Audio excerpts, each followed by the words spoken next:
منتخب فرنسا يواصل استعداداته لمواجهة أسود الأطلس في الدور النصف النهائي لكأس العالم فيفا قطر 2022. ديدييه ديشون يضع الثقة في أسطول من اللاعبين يراهن عليهم لتحقيق الهدف والحفاظ على صفة بطل للعالم. المنتخب الفرنسي أجرى حصته اليوم هنا في ملعب ياساد في غياب كل من أوباميكانو وتشواميني اللذان غاب معا عن هذه الحصة التدريبية. مقابل ذلك حضور القوى الضاربة في تشكيل الدياكا وعلى رأسهم كيليان مبابي الذي يراهن عليه الفرنسيون كثيرا لقيادة المنتخب الفرنسي للفوز بلقب كأس العالم. قبل انطلاق هذه الحصة التدريبية كما تابعتم كان هناك مجموعة من اللقاءات الصحفية أبرزها لمنتخب فرنسا الذي تحدث لاعبوه بثقة كبيرة في النفس. رافائيل فاران تحدث عن هذه المباراة أمام الفريق المغربي، قال أنه ولديه من الخبرة ما يكفي للتعامل بمنتهى الحذر مع فريق وطني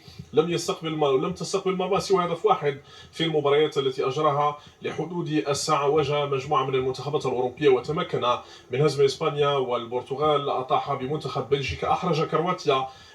لاعبو المنتخب الفرنسي يتحدثون بثقة كبيرة في النفس عن قدرتهم على احتواء أي إشكال تكتيكي يحيط بهذه المباراة، حتى أن رافائيل فاران تحدث عن نقطة مهمة جدا تتعلق بأن الفريق المغربي لا يمنح الفرصة للمنافس للخروج بالكرة بسلاسة، وبالتالي قال أنه تحدث مع ديدييه ديشون حول هذه النقطة بأداة يراهنون على نقاط قوتهم المتمثلة في أنطوان غريزمان وفي كيليان مبابي وفي الدعم القادم من لاعبي خط الوسط. حلول كثيرة يراهنون أيضا على أوليفييه جيرو الذي يعوض غياب الأبرز، غياب كريم بنزيما الذي يغيب عن منافسات كأس العالم.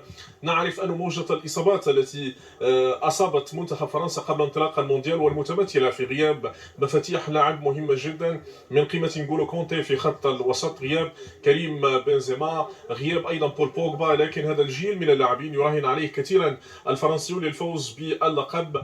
كلمة سوزي سيما كانت حاضرة بشكل كبير في المؤتمر الصحفي للفريق وللاعبي الفريق الفرنسي. نقطة مهمة جدا، نقطة مثيرة للانتباه، هو أن منتخب فرنسا رغم غياب تشواميني ولاعبين آخرين عن حصة اليوم، لكن أظن أن ديدييه ديشون سيستفيد من كل لاعبيه في المباراة المقبلة أمام الفريق الوطني التي يأمل أن تكون مفتاح العبور، محطة عبور نحو المباراة النهائية. لدينا كامل الثقة في أسود الأطلس في الفريق الوطني لكي يكبر مرة أخرى، لكي يسقط المنتخب الفرنسي لما لا للتأهل للمباراة النهائية، وسيكون ذلك حفلا إضافيا ومكسبا إضافيا ليس فقط لكرة القدم المغربية بل لكرة القدم العربية والإفريقية. ونحن فخورون جدا بالفريق الوطني ولدينا كامل الثقة في قدرتهم على مواصلة الرحلة في دروب كأس العالم فيفا قطر. Mais c'est vrai, ils l'ont fait. Et quand tu suis les conférences de presse de Walid Regragui depuis le début de la compétition, ce qui est magique, c'est qu'à chaque fois, avant le match, il te dit ce qui va se passer. Contre l'Espagne, avant le match, il nous a dit ils auront 80% du ballon, on n'aura pas assez de ballon, mais on va les empêcher de jouer, de faire ce qu'ils vont faire. Avant le match contre le Portugal, il nous dit si c'est 0-0 à la 45e minute, le Portugal aura des problèmes.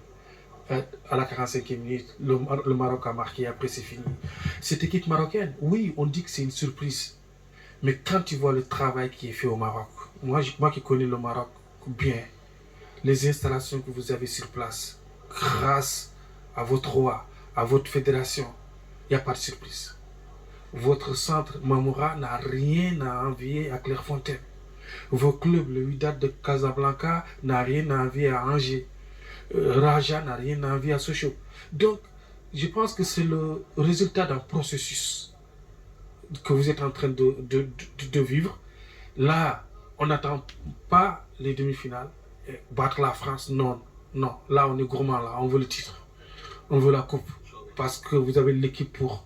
Quand vous voyez des joueurs comme Ounachi, qui sont formés chez vous, à l'Académie Mohamed VI, et qui sont là en demi-finale de la Coupe du Monde. Et ce ne sont pas seulement des joueurs que vous êtes partis à chercher en Hollande, en Belgique ou en France, mais des joueurs que vous avez formés maintenant, qui sont prisés par le FC Barcelone, le Real Madrid, beaucoup de clubs. C'est le résultat d'un tout, c'est le résultat d'un travail. Et félicitations pour le Maroc. Et on est fiers de vous. On est fiers de vous. Continuez, continuez. C'est déjà un grand exploit de la part des Lions de l'Atlas.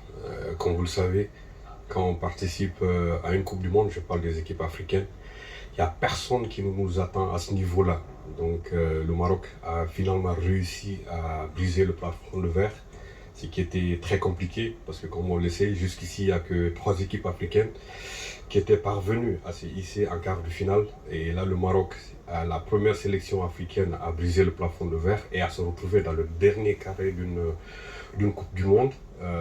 Beaucoup vont parler d'exploit, mais je pense que cette équipe du Maroc qu'on a vue dans cette Coupe du Monde-là, les victoires de cette équipe ne sont pas le fruit du hasard. Quand les matchs démarrent, vous voyez que derrière il y a un plan, donc ils savent ce qu'ils veulent. Et toutes les équipes qui sont tombées face au Maroc, c'est logiquement qu'elles ont perdu les matchs, à commencer par la Belgique, l'Espagne, le Portugal. C'est logiquement que le Maroc gagne c'est contre ces équipes-là. Contre le Portugal, si vous avez bien regardé le match, les Lions auraient pu mettre à 3-0 et ça aurait été logique de mettre 3 buts à 0. Maintenant, on est en demi-finale, on est très content de ce que cette équipe réalise ici, de cette représentation africaine. Toute l'Afrique est derrière cette équipe, on est très heureux, on est très content ici. Enfin, les gens peut-être vont commencer à nous respecter parce qu'ils savent qu'on peut aller très loin dans cette compétition. Maintenant qu'on est en demi-finale, ben, on doit avoir plus faim encore. Parce que là, on est à 2 matchs de remporter le Graal. Et ce serait quelque chose d'extraordinaire. Et je pense que cette équipe-là, avec sa mentalité, avec un coach qui est là, qui sait ce qu'il fait, qui a de très bonnes idées, et c'est une équipe qui peut aller au fond, qui peut aller au bout. Pour la première fois, peut-être qu'on a la chance de retourner en Afrique avec la Coupe du Monde. Et ce serait magnifique et magique.